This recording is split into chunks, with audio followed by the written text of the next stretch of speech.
नमस्कार दोस्तों, मैं सुरेश कश्यप एक बार आपका फिर स्वागत करता हूं अपने खास कार्यक्रम बातें अच्छी अच्छी में। और जैसा कि आप मेरे साथ देख सकते हैं कि मेरे साथ मौजूद है क्षेत्र के ही एक युवा नेता, एक चेहरे जो आम आदमी पार्टी के एक सक्रिय कार्यकर्ता है। तिमारपुर क्षेत्र की राजनीति में सक्रिय भूमिका निभाते हैं और सबसे ज़्यादा जरूरी कि एक सामाजिक रूप से वो लोगों के बीच में कैसे जुड़े रहते हैं और क्या कुछ करते हैं अपने पूरे दिनचर्या में। तो आइए बात करते हैं अरशद आलम से, जो हमारे खास मेहमान के तौर पे आज हमारे साथ मौजूद है। तो अरशद आलम जी, बहुत बहुत स्वागत है आपका। शुक्रिया भाई। तो अरशद जी, सबसे पहले हम चाहेंगे कि आप हमारे दर्शकों को बताएं कि किस तरह रहा आपका जीवन का सफर और आप गांव वजीराबाद में आज आप रह रहे हैं, तो कैसा रहा आपकी जर्नी लाइफ की। सबसे पहले तो सभी देशगाथा न्यूज़ चैनल के दर्शकों को नमस्कार और शुक्रिया आपका, मुझे आपने इस लायक समझा।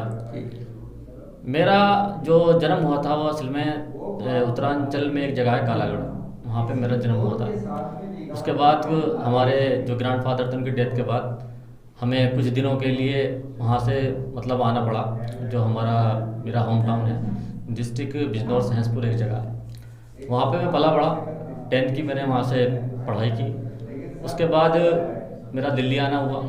दिल्ली में मेरे बड़े भाई थे, उनके सहायता से मैं दिल्ली पहुँचा। दिल्ली में मैंने फतेहपुरी मुस्लिम senior secondary school Chandni Chowk से 12th पास किया। DU से मैंने ग्रेजुएशन किया, BCom किया। उसके बाद मैंने मार्केटिंग में MBA किया। उसके बाद मेरी 10-12 साल की एक प्राइवेट कंपनी में जॉब रही।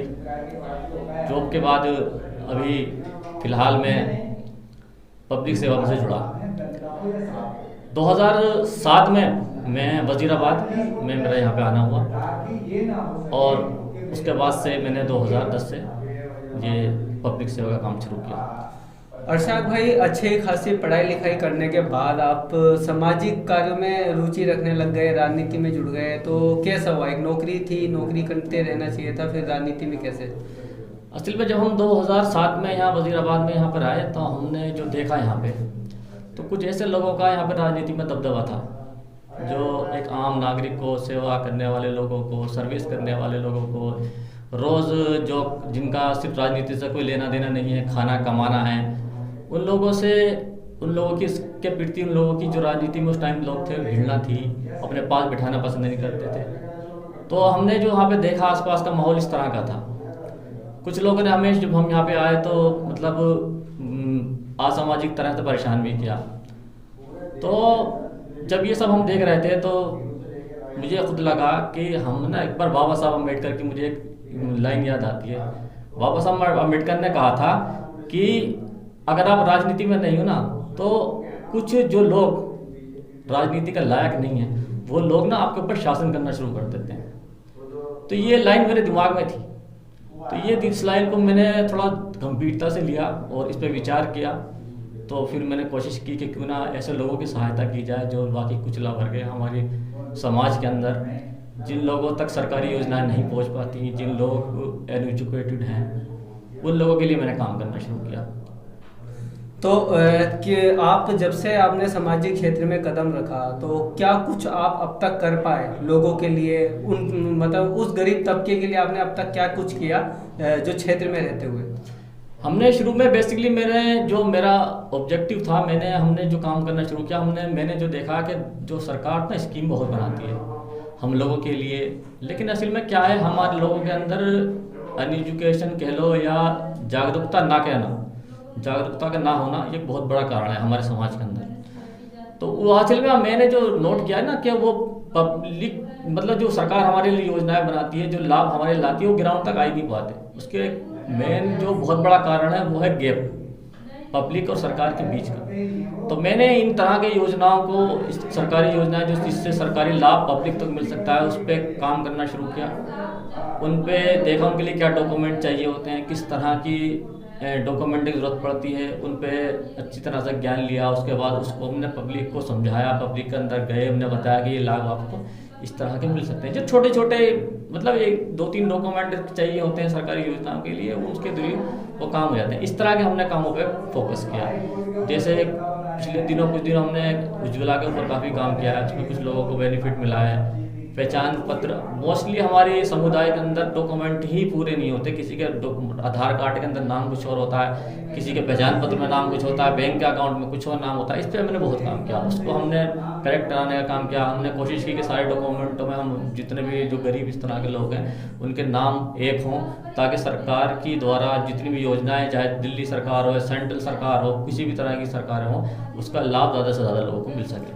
जी, जैसे कि अरशद भाई बता रहे हैं कि आम तौर पे देखा जाता है कि लोगों के अंदर इतनी जागरूकता कई बार नहीं देखी जाती है कि वो अपने अधिकारों को समझ सकें, और जो भी सरकार उनके लिए योजना बनाती है तो वहां तक वो योजना नहीं पहुंच पाती, और उस योजनाओं को उस तबके तक पहुंचाने का कार्य जो कर रहे हैं अरशद भाई, जो कर रहे हैं ये अभी इन्होंने बताया कि किस प्रकार इन्होंने लोगों के डॉक्यूमेंट बनाना और उनको सरकारी योजनाओं से जोड़ने का काम किया है। तो अरशद भाई, राजनीति की बात करें तो आपने आम आदमी पार्टी के सदस्य लिए आप सक्रिय राजनीति रहे, तो अदर पार्टियों को देखा जाए और आम आदमी पार्टी को देखा जाए तो क्या आप इसमें मतलब कि भिन्नता महसूस करते हैं? 2015 में जब मैंने आम आदमी पार्टी ज्वाइन की थी तो मेरा जो मेन मोटिव था, मैंने दूसरी पार्टियों से जो अपनी इस आम आदमी पार्टी को कंपेयर किया तो मुझे ये महसूस हुआ कि ये आम आदमी पार्टी ना हम जैसे लोगों को नेता बनाने के लिए या आगे लाने के लिए बहुत अच्छा प्लेटफॉर्म है।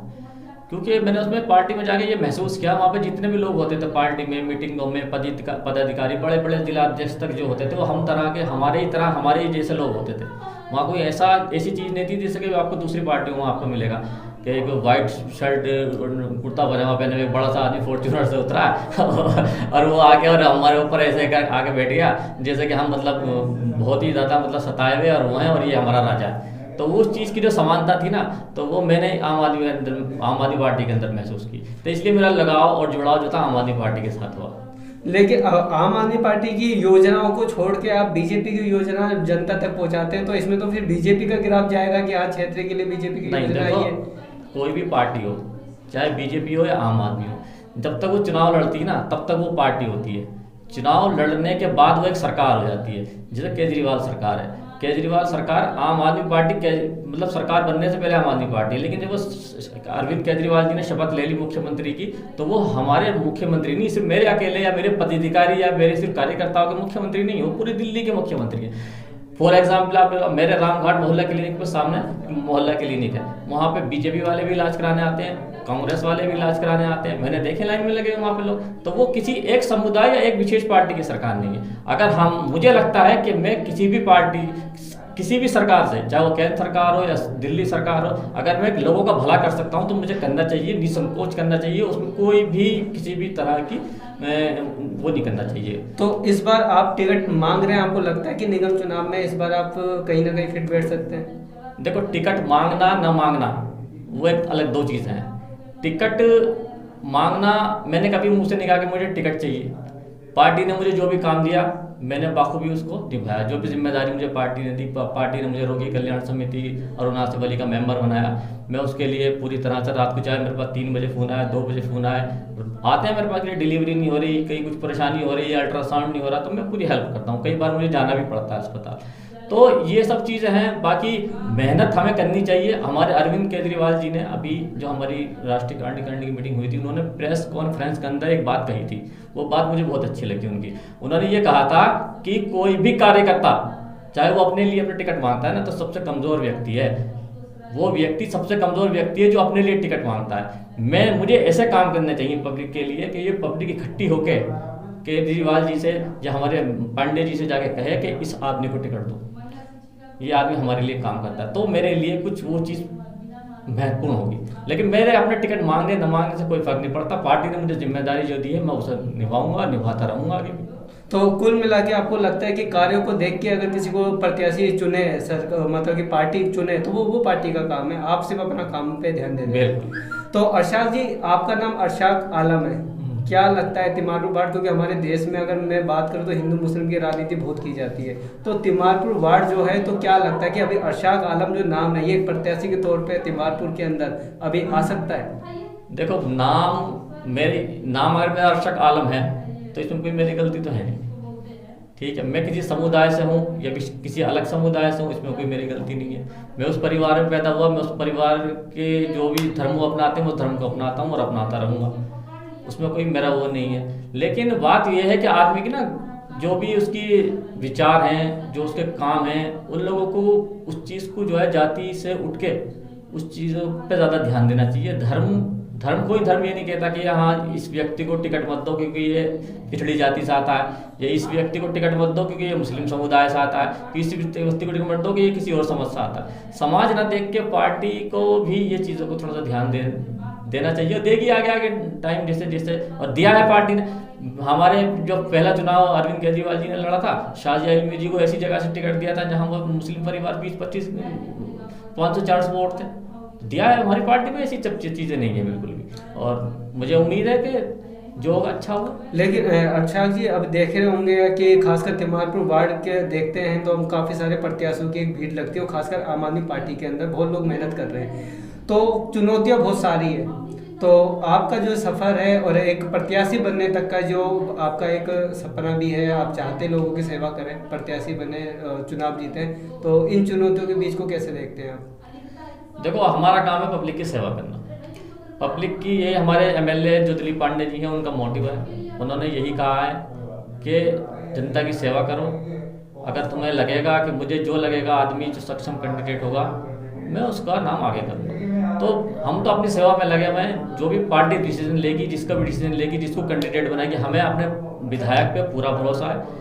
हमें पूरे विधायक पे पूरा भरोसा है कि जो भी कैंडिडेट वो हमें देंगे, एक अच्छा सक्षम ईमानदार जो क्षेत्र की सेवा करे, और ऐसा कैंडिडेट वो हमें देंगे। जिसको भी वो कैंडिडेट देंगे हम उनका स्वागत करेंगे और उसका साथ देंगे और चुनाव जिता के उसको लाएंगे। आम आदमी पार्टी का अगला निगम पार्षद आम आदमी पार्टी का इस वार्ड से वार्ड नंबर 12 से होगा, ये मेरी ऐसी आशा है। तो आपने तो कह दिया कि आपकी आशा है कि अगला जो निगम पार्षद होगा आम आदमी पार्टी से होगा, लेकिन क्षेत्र के लोगों ने पिछले काफी सालों से काफी कुछ झेला है, कुछ पीड़ा झेली है। हम रामघाट की बात करें, वहाँ के लोग बहुत परेशान रहे, मौत तक भी हो गई।